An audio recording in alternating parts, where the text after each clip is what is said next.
Shall we begin? Welcome, everyone, to another episode of the Enough to Keep Going podcast here on the E2KG network. I am DBQ Hams, and this is episode 183. So many syllables, gentlemen, as we continue to get up in our podcast shows. But this is the first GX show for March 2021. On the Enough to Keep Going podcast, every other week we have a game experience show, the GX show, where we run through what we've been playing, maybe some new games, maybe some old things that we're revisiting, but also we give ourselves a little bit of a assignment as well, a Pickz Playz assignment, because we are grown-ups who game and we like to make sure that our kids are getting their homework done. We also make sure that we're getting our homework done, our gaming homework. And so tonight we've got that to cover. But on those other weeks when we're not doing a GX show, we come with our deep dive, our news and analysis of the industry over the last week or two. And that is what we had last week. And next week, we'll be back with that as well. So thank you for joining us for those. But also, this is always a fun show, always enjoyable in order to just talk about what we've been playing. And there's not a whole lot new that's come out, I'll say, but I think our co-hosts here have found a few things to dive into, some new things to experience over the last week or two. So joining me tonight is Swissguard. How are you, sir? Pretty well. How are you? I'm doing okay. I'm noticing that your window is up, so it must be nice and warm there. Yes, we have today was like 72. So it's been good. Excellent. Nice springtime. And Towmaster99, how are you, Tao? I am doing well. I'm in my basement, so I don't have any windows open. That's okay. I'm in the basement, and it's relatively cold, but that is what basements do. So, all right. So, Tao, you've been playing something not quite so new. So we'll come back to you. But first, let's go with the newest game here. And that is Swissguard. You picked up, and I remember you talking about this, that you were excited about even, Ghosts and Goblins Resurrection. So, first off, what's your history with the Ghosts and Goblins franchise, quote unquote? Yeah, we're I mean, all of us here are old enough to have played the old school Ghosts and Goblins games. For me, the one that I most distinctly remember is Super Ghouls and Ghosts for the SNES.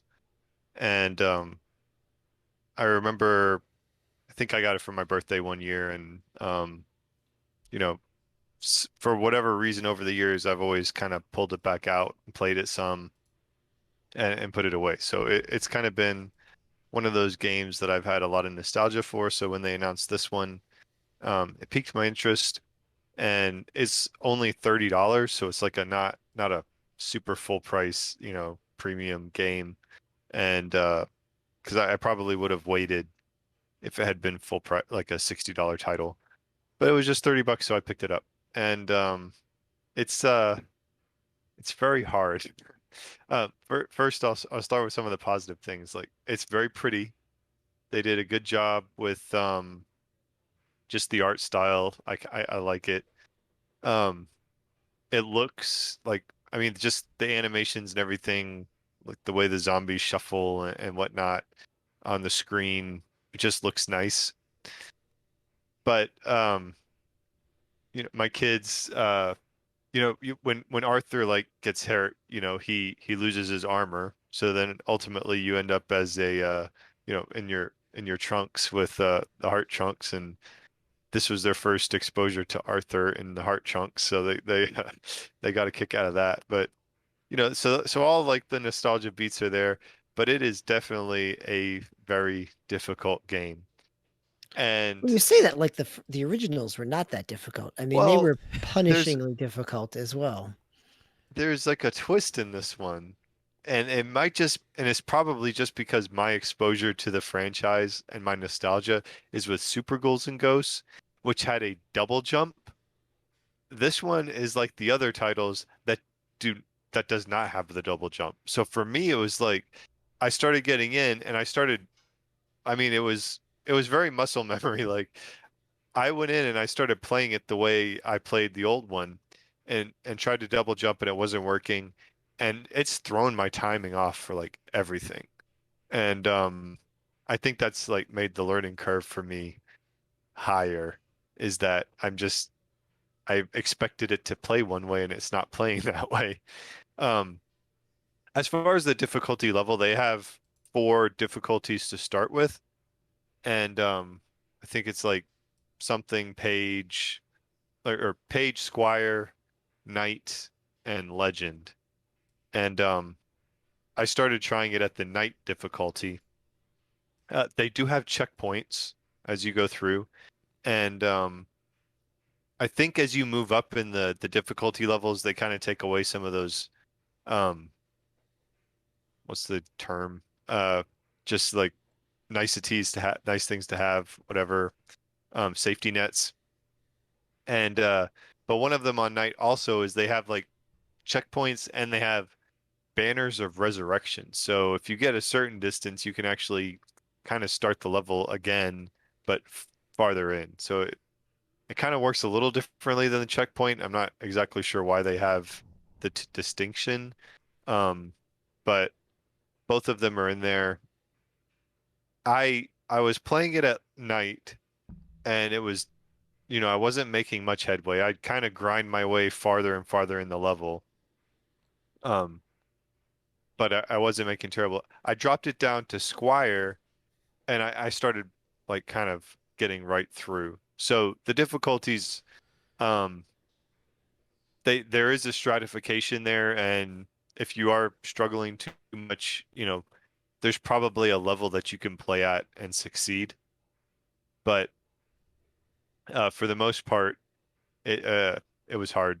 There, one of my friends online is like, I'm gonna play it. I'm gonna play old school with no checkpoints, and for whatever reason, like it's got in my head, and now I'm trying to do it that way, and I'm starting to try to convince myself the designers put the checkpoints in there for a reason, and don't be obstinate and use them. So I think when I play it again, I'll do that. The magic worked a little bit differently than what I recall for Super Ghouls and Ghosts. I'm going to be referring to that game as we talk about it. But in Super Ghouls and Ghosts, I think as you upgraded, you got like if you had the lance or something, as you upgraded your armor, you get to the gold armor, and then your lance would have like a power up magic mode or something, if I recall correctly. I don't think there was like a distinct, it was just like if you were fully powered, you could cast spells with whatever weapon you had. This game, they have like items that you can kind of capture, little fairy things, I forget what they call them. But as you capture them in the game, you can spend them in some little tree thing, basically the store, and uh, mag buy spells, and you can equip one of the spells that you buy. So the first little fairy is pretty easy to get. It's like right at the very beginning. If you die, you can jump out, go to the little store, and there's 2 spells available. So like one is the classic 1 lightning strike down and 2 across, um, that they had, and that's a separate button. So those were all working a little bit differently from what I recall. Um, it seems like I haven't been able to upgrade my armor as the same that I did back then. Um, but I don't know. Maybe I'm not far enough in to really play with that much or have not succeeded. Uh, but yeah, beyond that, like I haven't made that much headway. The weapons are familiar. Um, as soon as I got the dagger, like I tried to stick with it because that's the one where you can actually have 3 daggers on the screen at any one time. Some of the other weapons you're limited. Um, and just like in the earlier ones, like sometimes uh a baddie will drop a weapon, you'll accidentally pick it up, and then you're stuck with like something really lame and you can't work with it. For me, that was like it was like a big giant ball with spikes, like almost like you'd have like on a flail, but it's not on a flail. You just throw it and it kind of rolls, but it was not useful. It's just like before, I wanted the dagger, and if I couldn't have the dagger, I wanted the lance because I play it kind of that I don't, I guess that's the style that I play it, but um I'm kind Sure, I of can appreciate that, right? I mean, it's like a yeah, Castlevania special item. Like, you don't really want to get stuck with the holy water, but sometimes you do. yeah. But yeah, it's fun. It's gonna be one of those games where it's kind of like I'm probably not gonna sit there and grind it for hours on end, but just for like 15 or 20 minutes, I might kind of pick at it. So like I mean, it's a good action arcade type title, so that's where it falls. Um, I mean, it's definitely Ghosts and Goblins, so there's the pluses and minuses that come with that franchise. So it's definitely Ghosts and Goblins comment makes me think that they nailed the physics of Ghosts and Goblins, except for the double jump, which you were, acknowledged as different in Super versus others. Yeah. Does it feel like, does it have that same? It completely felt like that's why I was so surprised when I was like hitting it again. But like the jump arc, the everything, it felt like when I was playing before, which is, you know, you can jump and then know where you have the whole thing where you kind of jump, and once you've committed, you cannot guide Arthur in the air or anything like that. It's just you jump, you are going to land however many pixels ahead, and you can see like that's where the zombie's going to be. You're going to get hit. Like you can see it coming. They still have the thing where like if you jump on top of a um gravestone, the zombies are still a little bit high enough over the gravestone that you can't just like stand on it and try to like kind of like take a pause. Like you got to keep moving, like all that. It's all there, but they did a really good job. So I'm very happy with it. It does scratch that nostalgia itch. I'm glad that the youth are getting exposed to it in a new way, and I'm eager to see if you guys end up picking it up on a sale or something, and what you guys think. But I don't know. Did you guys play much Ghosts and Goblins back in the day? I tried, but it was so hard.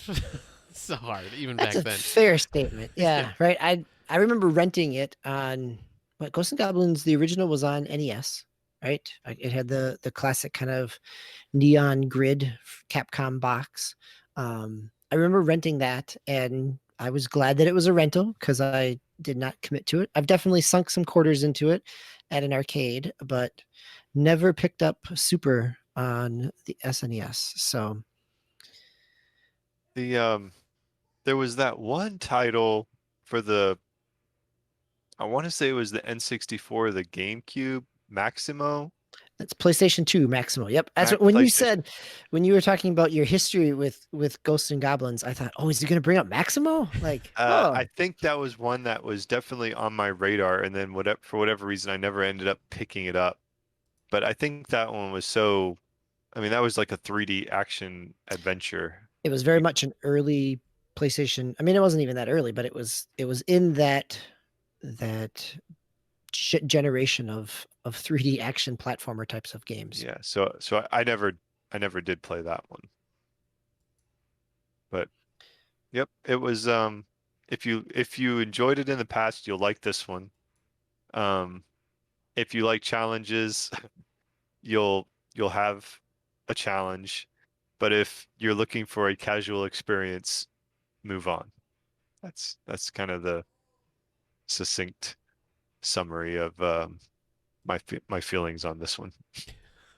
Well, and I think, Capcom has done a good job in the past with some of the Mega Man re-releases, not re-releases, but the Mega Man releases like Mega Man 10, even a decade ago, that, kind of putting it there. So giving different levels of difficulty so that people can jump in where they're most comfortable with. So glad to hear that they're doing it here as well.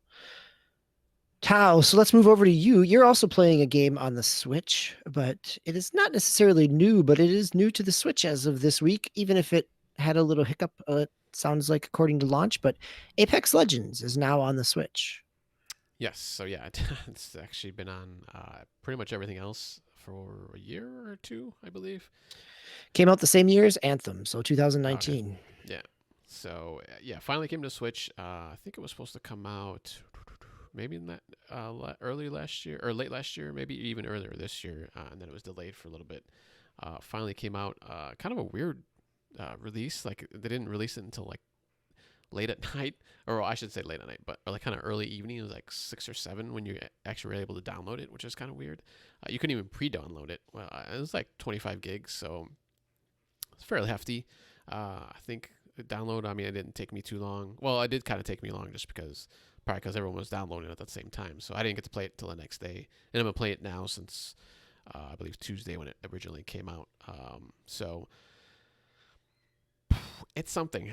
So I played it handheld. I've played it on my 4K monitor, which I'm actually on right now. And I've played it on a 1080p 65-inch TV. Definitely the 4K is it looks the worst, and we've talked about that before. Like any Switch game is going to look kind of bad on the on a 4K monitor. I really didn't notice that on other games too much until I think it was Immortals, Phoenix Rising, where I kind of saw that. I was like, oh yeah, this definitely doesn't look as good if I'm playing on my TV or handheld. And then this is like the second game, definitely, that you can tell the difference. It's kind of got, it's not muddy, it's more like a fuzzy kind of a look to it, especially far away when you're looking at far away objects. Stuff up close is actually not too bad. So can I stop before you go any further? Sure, go ahead. As a battle royale, how does muddy faraway objects work for your effectiveness in a game? Not too well. So suffice it to say, I try not to play it on my 4K monitor right now. I'm either playing it handheld, which actually is the best. It looks the best on handheld, which kind of makes sense, I guess. Or on my 1080p TV. But yeah, it's. I had other issues on my TV too, because the one controller I was using was kind of messed up, so that kind of probably didn't help either when I was playing on the TV. But handheld seems to be a sweet spot for me for right now, at least. I'll have to try it on my TV again with a better controller, just because I think I was having. Well, I didn't have drift issues, but it was like there's something wrong with like when you press up, it just kind of doesn't register the movement for some reason. And it's not. I've heard other complaints on Apex where there's supposedly delays in the gameplay, but I didn't see that if I'm playing handheld or even when I was playing on the 4K monitor. It might not have looked great, but at least the gameplay itself was actually working. And I guess that's the most important thing. Gameplay seems pretty solid. Like it controls like I said, it controls fairly well when you got a good controller. Shooting's good. I mean, it seems to be about the same speed. I mean, it's capped at 30 frames per second. Handheld or docked, so you're kind of stuck at that. And I think I can't remember if it's stuck at 720 when you're docked too, or it might. I'm thinking it does. I can't remember because I remember I was reading about that at some point, and I can't remember now if it's locked when you're docked too at 720. But the gameplay is fine. So I'm still having fun with it. I was actually playing with it today, this afternoon, and then at my lunch break at work. So I mean, I'm having a good time with it. So I don't have as many problems as some other people seem to be having. Even some of the other, or another Discord that I had, a couple of people at least one person was saying just how crappy it ran and stuff like that. I was like, I don't see that. I mean, yeah, it doesn't look the best. And people are saying, oh, this is not the if you're gonna play Apex Legends, this is not the system to play it on. I mean, like, duh. If you have something like I have Xbox and I can't play it on PC, but I can play it on my Xboxes. So I mean, but I'm still gonna play it on Switch, so I don't really have a problem with it.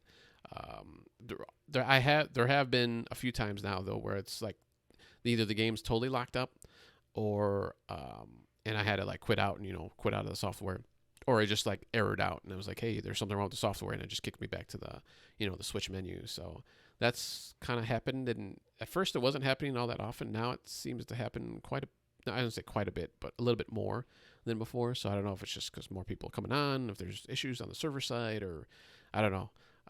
I've rarely had software issues usually, even on stuff like Fortnite, which is another battle royale game, big map and everything like that. So I don't know if there's just something on their end that's an issue or not. But other than that, I haven't seen any like weird glitches or bugs or anything like that when I was playing. So I mean, like I said, the gameplay is pretty solid so far. But I'm gonna continue to play.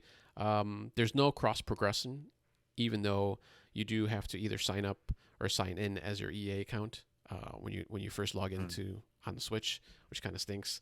But they said they're working on it.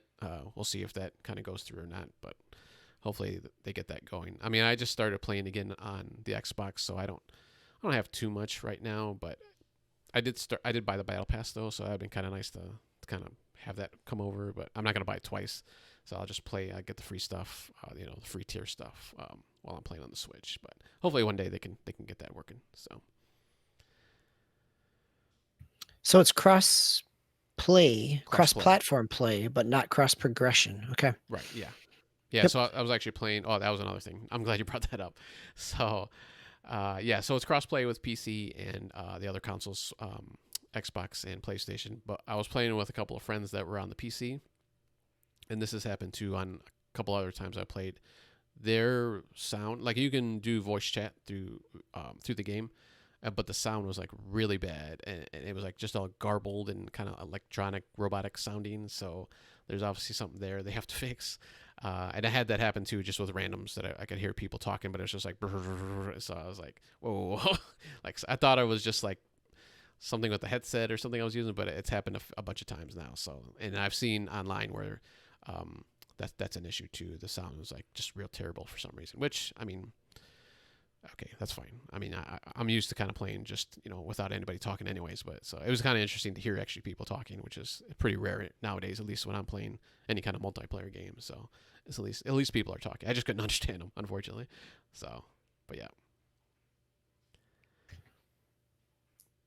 Well, good. Thank you both, gentlemen. So let's move on to our Pickz Playz assignment. So Pickz Playz assignment for this week, or the last 2 weeks, was related to console exclusives or platform exclusives. So we had last month now, we had Sony San Diego's MLB The Show confirmed for the Xbox, which had been rumored, but still was kind of a surprise given that it is a Sony development studio. And they've since come and gone from their play test, both on Xbox and PlayStation.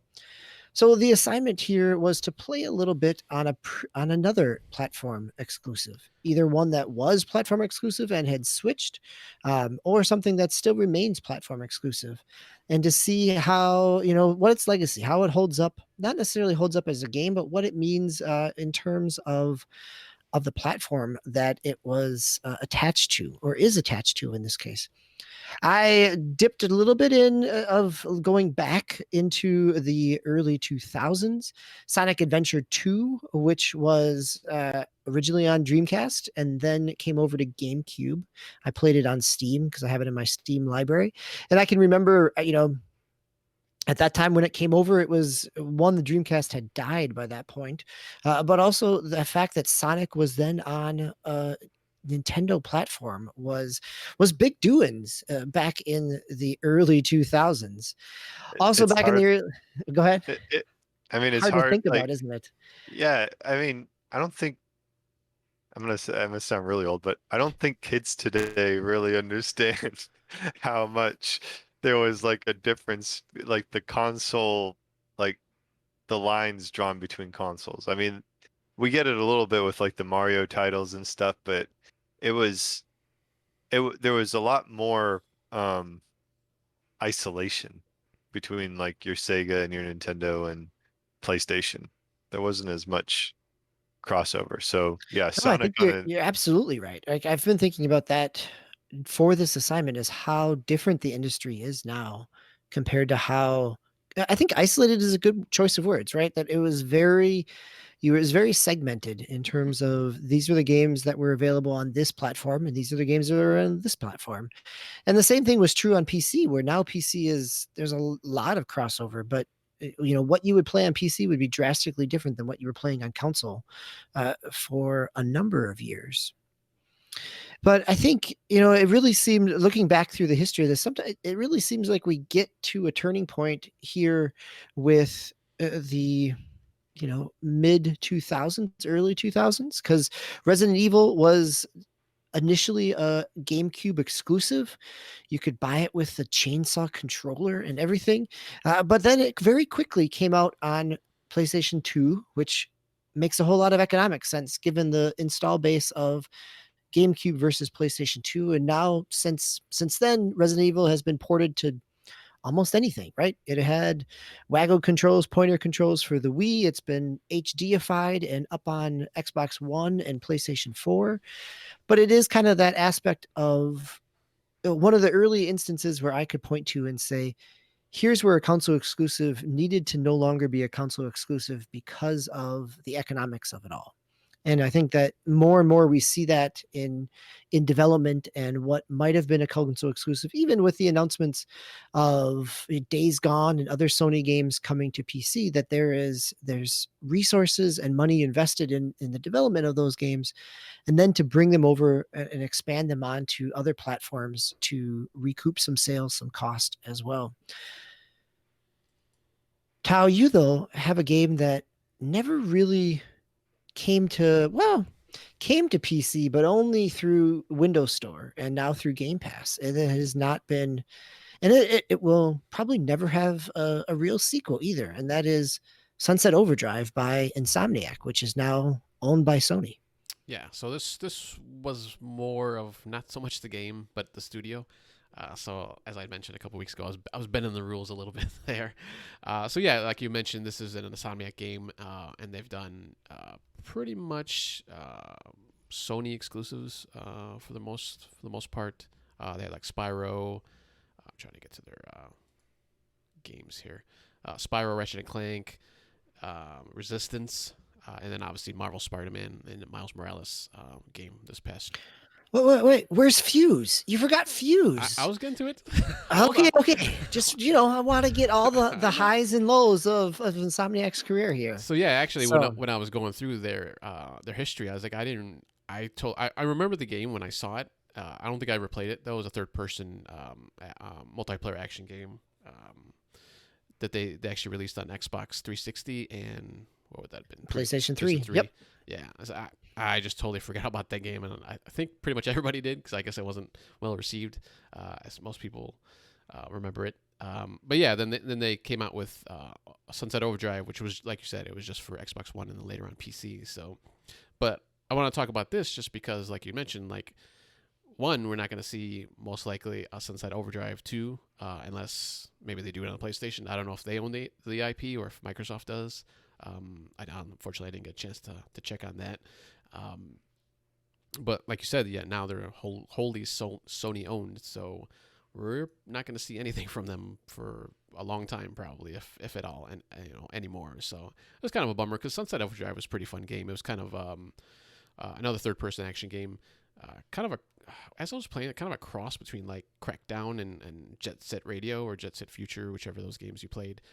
You can kind of traverse this big openish world, climbing buildings and jumping across stuff. But then the Jet Set Radio kind of gameplay comes into effect, where you can like grind on power lines or railings or like train tracks or anything that had kind of like a straight line to it. So it was kind of cool that you can traverse the world like that. And I don't know if like I've never played their Spider-Man games, but I don't know if you see any of that, like in those Spider-Man games.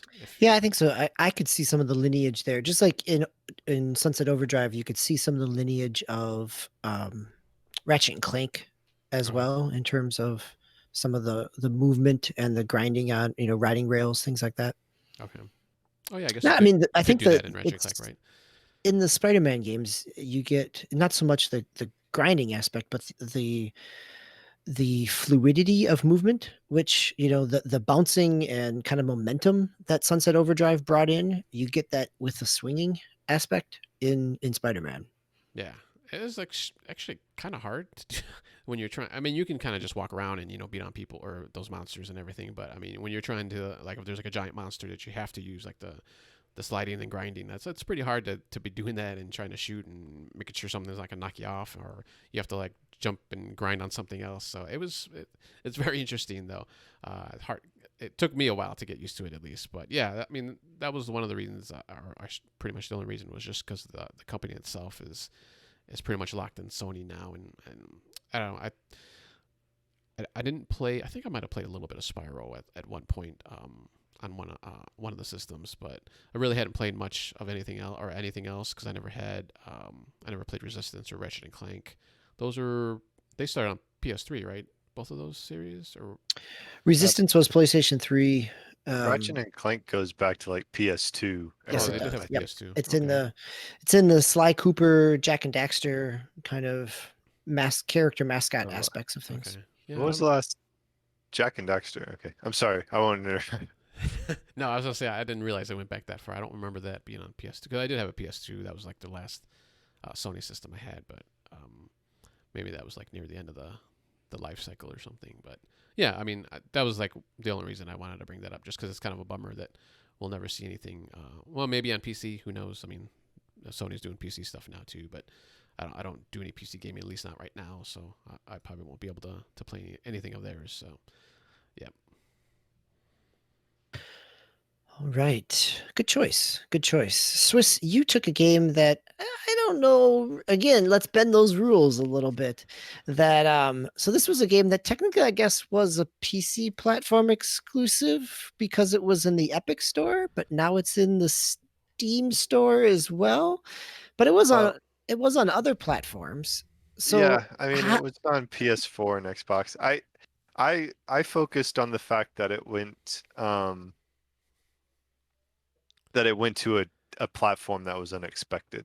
So we will have a lot of games that are on Xbox, PC, PS4 or whatever, PS5 now, um, and stay there, or games that are on Nintendo and stay there. Um, but it feels like that's probably the strongest. With Control is the game that I picked. It was on the typical, I would say, slate for stuff, something like that. Xbox, PlayStation, and it was exclusive in the Epic Store, initially. It might still be. I'm not sure about that on the PC side. But last October, they had that surprise announcement where it went on to the Switch, and I don't think anybody really expected that. Not only did it go on the Switch, the other angle where I thought it would be conversation piece is the cloud aspect, because it's one of those you stream to the Switch games. And so I was like, well, I have this DLC sitting here which I haven't touched in a while, and that was my game of the year, I think, for yes, 2019. it was. Yep. And now you And have your fiber internet to try how the streaming is working as well. well, I didn't play it on the Switch. I played it on the PC. So, um, just hey, you said you played Sonic Adventure 2 on Steam, so Fair enough. Fair enough. hey, He bent We're but grading out a curve here. It's all okay. he bent the rules and then bent it back the other way. but as far as the DLC is, I think the consensus is that the foundation, you're you're down in like a cave complex, and it wasn't as engaging as the game itself. And I haven't gotten too far into it, but I can see, I can sympathize with that. It was nice getting back in and controlling uh Jess, I think her name is Jessie. Controlling control. Yeah. Yeah, just the whole like telekinetic superpower thing, and finding some of the little snippets, because they do a really clever job with the way that they just kind of build the world. Yeah. The world building is Yeah. unparalleled. Yeah. It's great. So I mean, I jumped back in and it's been great. I'm like, man, I've been away from Control for too long. But it's also got me thinking, like, how is this? We thought that this stream to the Switch thing would really open the floodgates, or I wouldn't say we thought that. It had the potential to open the floodgates to a lot of different titles that wouldn't necessarily typically be on a Nintendo platform. And I just, it just doesn't seem to have it gained traction much. I think there's a handful. There's like Hitman, uh, Assassin's Creed Odyssey. That might not even be in the United States. I'm not even sure. Yeah. I think that was only in Japan. Yep. Along with, So Yeah, I think it's yeah, just there was Hitman another. and Control right now in the Mhm. U.S.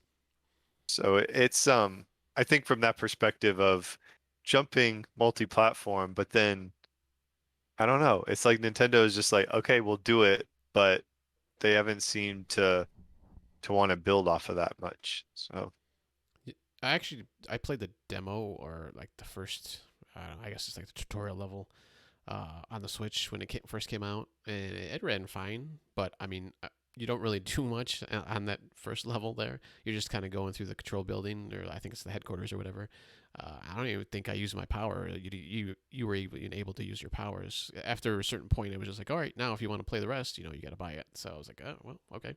But I mean, just that little bit seemed all right. But like I said, I didn't play any gameplay, so I don't know how the rest of it ran when you're actually, you had enemies on screen and everything is blowing up or doing whatever, and you telekinetic It can get things around.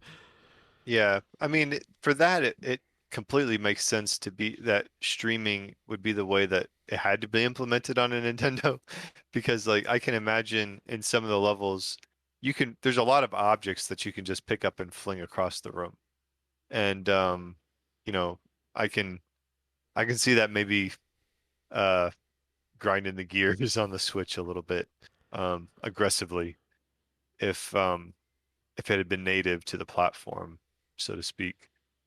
But uh, I'm not terribly surprised either that it hasn't grown into a bigger thing on Nintendo, because I just feel like Nintendo does what it does, right? I'm reminded of the old Nintendo, or Sega does what Nintendo don't. That's what just popped in my head. But Nintendo don't do online well, so. Yes, that is very true. Although it sounds like Apex Legends is there's some stability there, but they've been doing so. This is a nice combo of streaming and Apex. So let's move into a nice cross section of console exclusive games, or of platform exclusive, or creative interpretations of it all, gentlemen. So thank you. Let's move into our round robin and what else we've been playing over the last week or two. I had a chance to jump in during the Call of Duty free weekend back at the beginning of March and play some Zombies Outbreak with a friend, and which was incredibly enjoyable, actually. And in part, the regular zombies modes, I've always loved the setup because they tell a little story. Maybe they're at an 80s mall, or this kind of steampunk aspect of things, but they always have been so confined by being in kind of, you're in a series of rooms, or you're moving from space to space, and you're barricading walls and doors to try to keep the zombie horde out as you're trying to survive different waves. Here in Zombies Outbreak, you're kind of thrown into more or less a battle royale map, so a very wide open map with a lot of spaces and a lot of space to explore, but you get a lot of zombies that are continuing to spawn in, to rise up out of the ground, to continue to come at you. And you get some different missions as you move through the map. Sometimes you've got to go deliver some canisters to the rocket to escape for samples, or you've got to escort a drone, a robotic drone from one point to another, and fight off waves and prevent it from being destroyed. You also, as the map goes on, you get more and more difficult zombies, not only in terms of kind of upping the level of difficulty, but you also then get, mechanical mech suit zombies and a number of other different things, and electrical spitters, and kind of all kinds of different variations. But similar to zombies, like you start off in one area, one map, and then after you complete objectives, you can either evac out or warp on to the next round of difficulty. And so there's a number of stages. I got through a couple of them, and then eventually got into like an individualized classic zombies room where they're coming through the windows. But again, it was because of, to me, the openness of it gives it a whole different feel. It just kind of feels like this, almost like a House of the Dead giant, kind of mowing down zombies as you go. You're still picking up gear in a Warzone type of way in terms of different weapons, but it doesn't. It has a lot more freedom to explore as you go, but also because there's so many zombies on the map, you don't really want to go off. You want to stick together as a team. It's a 4-person squad.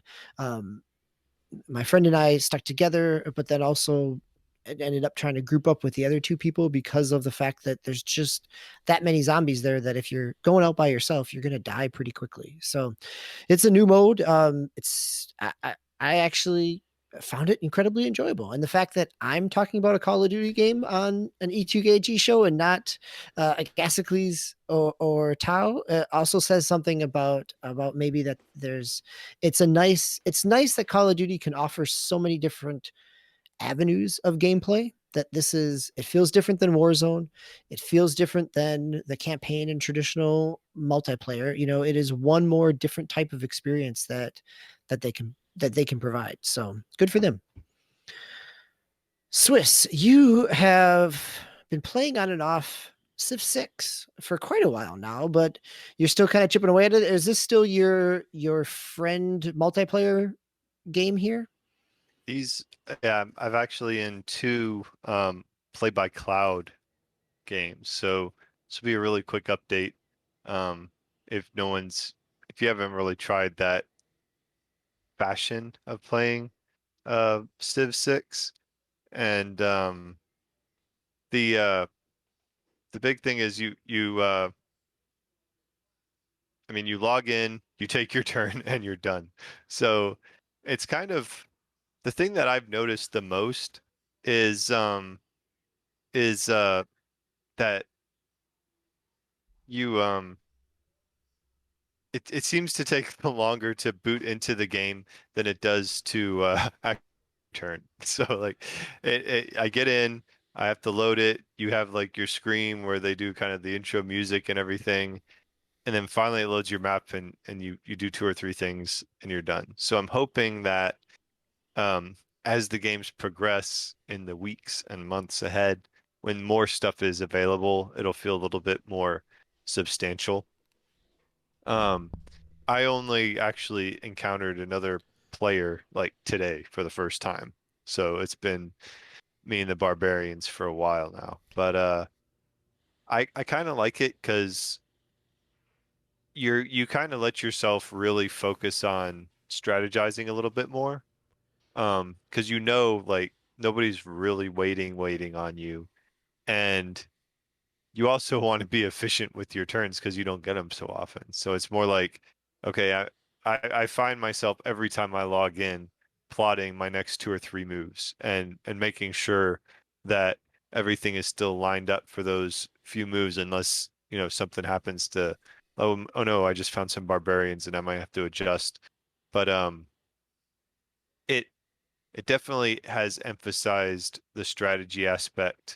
um the strategy aspect for me. And in a way, it's almost like a permadeath sort of mentality. Because with the permadeath, you're playing and you want to be careful because, um, you know, I've been building this character up for the whole game and I want to see their story continue and yada yada yada. So with this, it's like I know I'm going to be in this game for weeks and months coming down. I don't want to screw it up now and be stuck playing something like from behind the whole time because that would just be excruciating.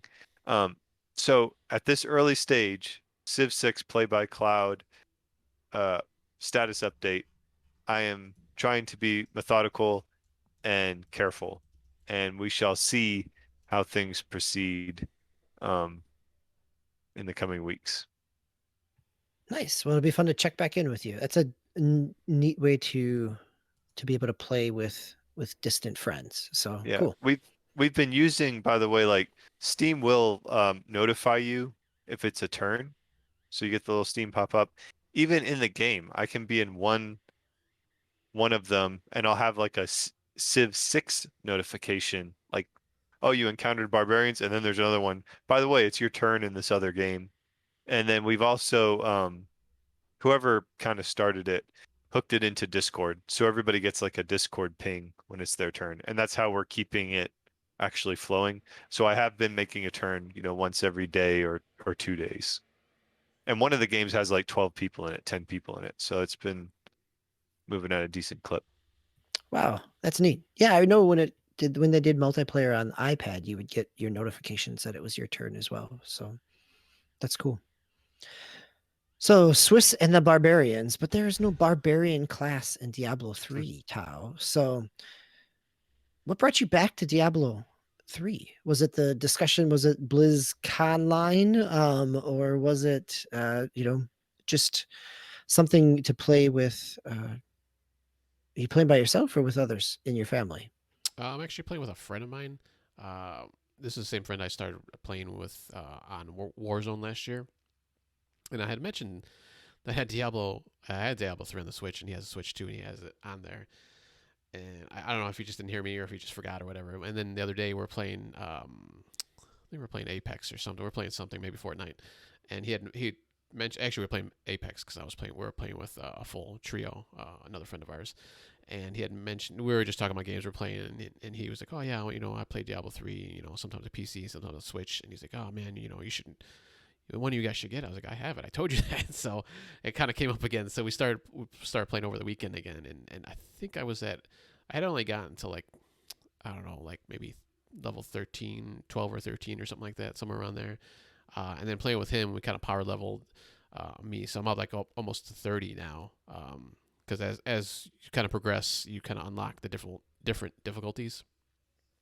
So I was able to do that. And I'm playing Necromancer, which I guess is like kind of OP that everybody thinks. So I didn't know that. I was like, oh, Necromancer, that's kind of cool. So I started playing them, and I got like these little skeleton guys that follow me around, and I can summon like this super like beast wizard guy that like is super powerful. He only lasts for like 10 seconds or so, but he could probably decimate. He can pretty much decimate people right away, even like the most powerful guys right now. So. And we're going through that, and we're just as I'm leveling up, he's like in the hundreds or something, or close to 100. So as I'm leveling up, I'll bump up the levels just because you get better loot that way when you, and which I didn't know either. So I just been playing on, I think the lowest level that was on. I think I only had 2 levels at the time. Now I'm at a 3rd one. So yeah, we're playing that right now. So it's fun. I mean, I like it. I don't know. I don't really play in anything that's like looty, I guess, like that. I mean, I guess kind of like the Battle Royals are kind of because you can unlock stuff, but I guess it's not the same like when just stuff's dropping. Yeah, there's not kind of the continuity of that loot, right? Or yeah, it's yep. Yeah, you have to kind of pay attention to the specs, and you got the dexterity and intelligence, and I'm still learning. I got to relearn all that stuff again because we just kind of jumped in while I was playing. So, but now I'm starting to learn like, oh hey, however I want to get this guy going, I have to suit him up the way I want. So yeah, I gotta kind of do my homework on that too. So yeah, it's fun. I like it. I did a season. I created a season character, which I didn't realize you had to create like a separate character for those. I guess it has something to do with like the levels or something. Like you have to be a certain level. So I think that's I think that's kind of weird that you have to create like a separate. Well, and level. you lose your character at the end of a season as well, right? It is only. You only have that character for that season, which is part of why you're creating it. The intent there is to see how far you can get with that character in a certain period of time. But then you just lose that loot for that season then, or I don't know if you've ever done it before. Don't know. That seems kind of weird to me. Seems kind of pointless. Like if I'm just gonna lose everything, or if it kind of transfers to the next person. I don't know. That's kind of weird. I don't know. So yeah, but yeah, I'm having fun with it. And maybe I'll play around with that a little bit. Maybe when I'm not playing with him, just so we can I can have 2 separate things at least, and just kind of that way I could try out some of the other classes. So I think I was using like a range class for that one I created, and I was just like at the very beginning of playing with him. So I don't know. We'll see what happens with that. I can report back on that. Did they announce whether is Diablo 4 only on PC, or is it coming to Xbox and PlayStation? I think it's coming to console. Yeah. Yeah, I think they just said console. I don't know if they've actually specified. So yeah, hopefully it'll come on Switch. I mean, has this like piqued your interest for that one, or? Yeah, definitely. Man, this is kind of the game too that they'll break for like like a CGI story point, and I like those little story breaks, like when they have something a little bit it's a little, it goes into like a movie scene, and they kind of have the story going there. So I don't know. I've always liked those CGI little breaks like that in different games, and those. Man, I don't know how Blizzard does like just use their animation studio and create They create do good. stuff. Blizzard does good CGI. Yeah, That's for yeah. sure. Yeah. like my son's been watching like every once in a while he'll watch like the just on YouTube like not Outbreak, what is it called, Overwatch. Yeah, like just Yeah. their animations. I'm like, wow, man, this is like, it's great. And even those characters are kind of more cartoony, but still it's just like animation is just unbelievable. So yeah, that's pretty cool. Nice. Well, I'm going to stick on the same topic of playing with friends, and my wife and I played some Mario 3D World on the Switch, and I played some Bowser's Fury with my son. So Bowser 3D World is 3D World. It was a lot of fun to kind of jump back into that after X number of years, and kind of fun to play with my wife who had never played it before on the Wii U. Bowser's Fury is, I don't know that I actually played with my son. I just watched and kind of flew Bowser Jr. around the map in the co-op mode. You can unlock a few things, you can collect some coins, you can stun a few enemies. But it's a step up from the Mario Galaxy kind of, star bit babysitter aspect of co-op. But at the same time, it was fun. I mean, it was enjoyable to kind of play around in that world and see. Again, we saw credits on Bowser's Fury, which is not saying a whole lot because it's maybe 4 to 5 hours depending on how much you try to do. And my son, after he's on his second playthrough of Bowser's Fury, I think at this point, and finished it without using any of the other power-ups other than a mushroom, which was a whole different, talk about a forced challenge. But again, fun. I think one of the things that I'm looking forward to try is Mario 3D World online with some other people. We've got some family out other places in the country, and so it'd be nice to be able to jump in and play something with them, with some of my younger niece and nephews as well. Oh, nice. I didn't know it was an online multiplayer. Yep. Yeah. They took the 4-person multiplayer and added an online component to it. Okay, so that wasn't in the original, right? The online part? No, not on the Wii U. Okay. Nope. It was all couch at that point in time. So, Tao, stay on. Let's go with another Switch game. So you picked up Ali Ali Stance. I've played Ali Ali 1 and 2, I believe, on the Vita back in the day. So is Stance a whole different game or kind of a mishmash of those games? Yeah, it's just the 1 and 2. They just bundled together into a Stance. So yeah, they're just separate. You can pick either one that you want to play when you first start up. So yeah, this is a 16-bit skateboarding 2D skateboarding game. So you're just moving left to right the whole time, just doing tricks and grinds, and it's actually kind of hard, especially. So I picked it up. It was on sale. It was like I said, $5 or $6, $7. I think when we were talking earlier. So I was like, I'll try it out. I was just looking kind of something to jump into. It's kind of involved though, because you have to like the tricks and even when you do a jump, as you're landing, you actually have to hit a button. You make sure you hit a button, otherwise you're gonna fall, or you're just gonna be like kind of like off balance, and that kind of you get scored for everything, so that kind of throws you off. So it's just like, man. So I played it for like a weekend a couple weeks ago, and then I didn't play that whole week and tried to go again last weekend, and I was like, whoa, man, I totally forgot how to do everything. So I had to go back through the tutorial, or at least some of it, just so I can remember the simple tricks and just kind of go through that. So I've only played the first one so far. I didn't have had a chance to do Ali Ali 2 yet. So, but yeah, it's a fun little kind of skateboardy game. I guess there's a couple different, or like 2 or 3 different modes you can do. I've only did like just the first one you start off in, so I haven't explored it any more than that. But yeah, it's a pretty fun game. I don't think I've played this franchise before. It looks very mobile game to me. Like that's how it strikes me. But It has that look, but the input controls really wouldn't work with a touchscreen because there's a lot like what you're talking about, Tao. There's a lot of precision there, to be able to pull off some of the tricks so it has a simplistic art style, but there's a lot of gameplay control complexity that they've incorporated. Yeah, you got to do like half turns and full half, half circle and all this other stuff to do different moves, and hold down this button and that button to do turns and twists in the air. Yeah, there's a lot of stuff you got to do. I don't think it'd work on a mobile. They'd have to simplify it somehow. All right. Well, I'm going to talk about a game that I also saw credits on this week. Mass Effect Andromeda. So last time on the Pickz Playz show, I talked about how I had been making my way through the Mass Effect Andromeda books. So there's 3 different books that cover different aspects and expand the story. So after finishing those 3, I dove into the game, and after about 32 hours, I have completed the game, or I have completed the main campaign. How about that? Because there's still, in a big open world, there's still lots to go. And it is a game that, so it's 4 years out at this point. I looked back on my Xbox and I had a save file from the EA Play, EA Access 10-hour trial from 2017. I had another save file 2 years later in 2019 when I gave it another go. And now 4 years in, I have given it enough of a go, or at least been invested enough in the world because of the spin-off books to see it through. And it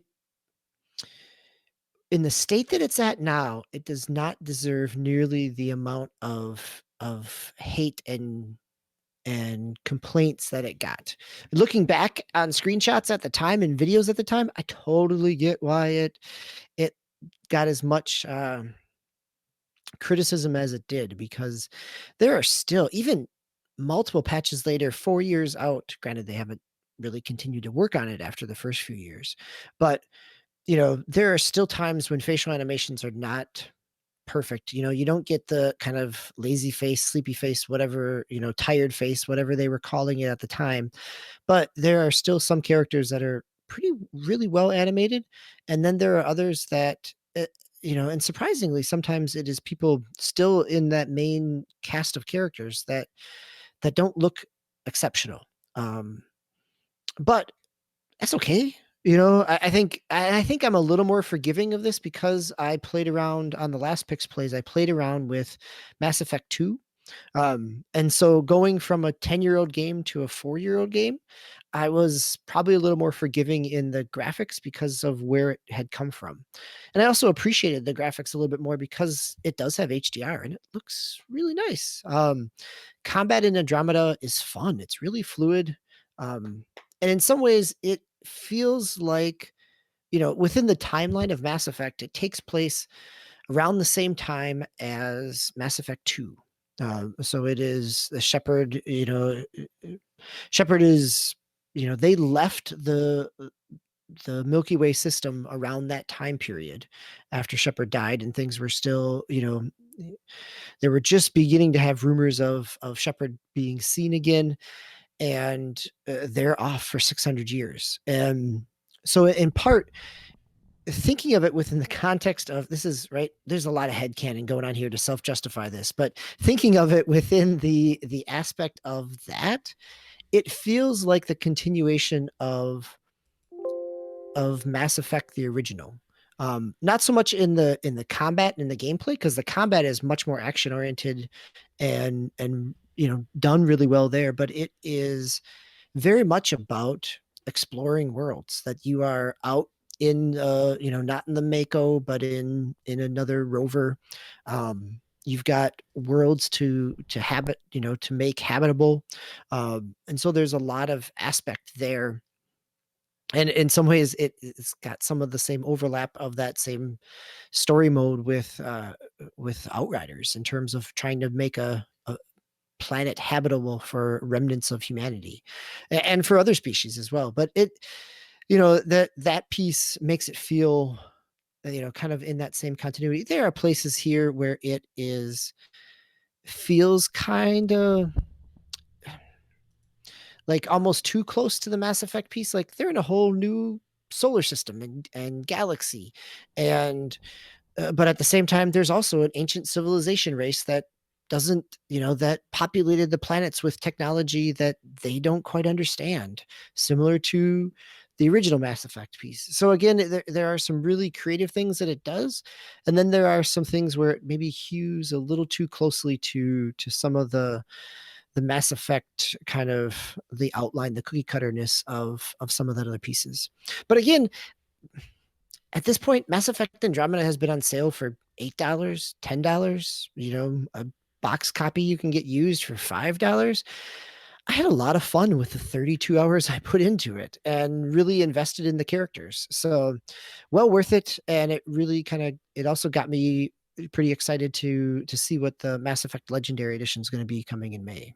So Did they ever mention, or was this supposed to be just a standalone game, or um, it was supposed to be no. a I mean, even trilogy? finishing the campaign, there's an end credit, stinger at the end where you get kind of the, something that hints at some more enemies. You have, you've defeated one big bad, but he is just a a part of a whole nother empire. So there is lots of potential, and even the whole, the ancient race that I'm talking about, they set a lot of things up but leave a lot unresolved for the potential of coming back to it. So no, I mean, it tells a relatively self-confined story, but it has a lot, it does a lot of world building, um in the same way that, Mass Effect 1 told somewhat of a story. I mean, it told a fine story about the Spectre and, and the Reaper, Saren. I was trying to remember his name, but it also set up a lot of world building, and this does a similar piece without the ability for it to kind of continue on. So Sounds like it's uh it's a little bit of a shame that like I mean in a way it's like, the graphics nowadays shouldn't the knock on a game, right? I mean, um it feels like we're at the point now where even good enough graphics are still they're still nice. Like, I mean, you can go back and play like PS3 era games and it's still it doesn't when I go back on a PS2 and a PS1 game, it's like, whoa, that was I thought this was good back then. I don't really feel as I mean, I can tell they're simplified, but the fact that they just got that whole facial engine so wrong and it kind of torched it from the get-go. Like that should not have been it's a shame that something like that brought the game down and maybe not the story or the mechanics of the gameplay, because those are the things that those are the reasons why you play a game. So it's just it's a shame because it feels like it could have been prevented. I would agree with you, right? I mean, it feels like one of the many games that have been rushed out, and over the last generation of games that was pushed out to meet a marketing timetable or a revenue timeline, when it should have been, you know, the studio obviously was able to fix it because they did. It just wasn't fixed within the release schedule that they were given. Yeah, I mean, I think it could have been a whole different story, right? I mean, it would never have been it never would have lived up to the expectations of people who were big Mass Effect fans after playing through all three games, right? But it certainly is a very serviceable and enjoyable science fiction kind of soap opera. So, all right, well, gentlemen, let's head into our assignment for the coming weeks. We have had a lot of kind of nostalgia here in terms of some of the older games we were playing in the beginning. Also, a lot of just ended up with some BioWare talk here as well. So this month, I've been thinking about the fact that the 3DS is now 10 years old. Um, Granted, you can no longer buy it, but I remember right that this was 2011. Also, this week, Dragon Age 2 came out. So, whether that was, and that was not another game that kind of disappointed fans of the original, not necessarily for the same reasons that Mass Effect Andromeda did, where Mass Effect Andromeda, as we just said, was really about the technical aspects. Dragon Age 2 was very much about a rushed timeline as well, but recycled maps and content and running through similar caves and alleyways. But I want to take us back through that time machine here and give us a chance to look at games or systems that were released 10, 20, and 30 years ago. We get a number of systems, not only the 3DS, but then we get to 2001 and we get the GameCube and the original Xbox. You know, we can go all the way back to 1991 and we get a little Super Nintendo that hit the scene as well in North America. So lots of potential here. 20 years ago, you know, we get Final Fantasy X on the PlayStation 2. We also get Conker's Bad Fur Day on the N64. So lots of potential good, bad, some mix in between. The original Bejeweled comes out 20 years ago this year. So to launch a plethora of generations worth of knockoffs and microtransactions as well. So that is our assignment, is to go back picking 10, 20, 30 years ago, pick a game or a system and find something that was one of your faves on there or something that you kind of skipped over, forgot about. And let's shine some new light on it for these anniversaries. So that is our assignment. And that is also our show for tonight. Gentlemen, any final thoughts before we head out? Usually the Pickz Playz help narrow down set of games to pick, so this one's gonna be hard. Oddly enough, Jak and Daxter: The Precursor Legacy. Got a Jak and Daxter reference. That's 2001. Yep, and that's a first, right? That's the first That's one. the first one. Max Payne. There's some. I just looking. There's some really fun, good stuff. So it's gonna be a hard assignment. 1991. We also get, you can go back 30 years and we get Sonic the Hedgehog, as we're talking about console exclusives as well. So a link to the past, like that's 1990. Street Fighter 2.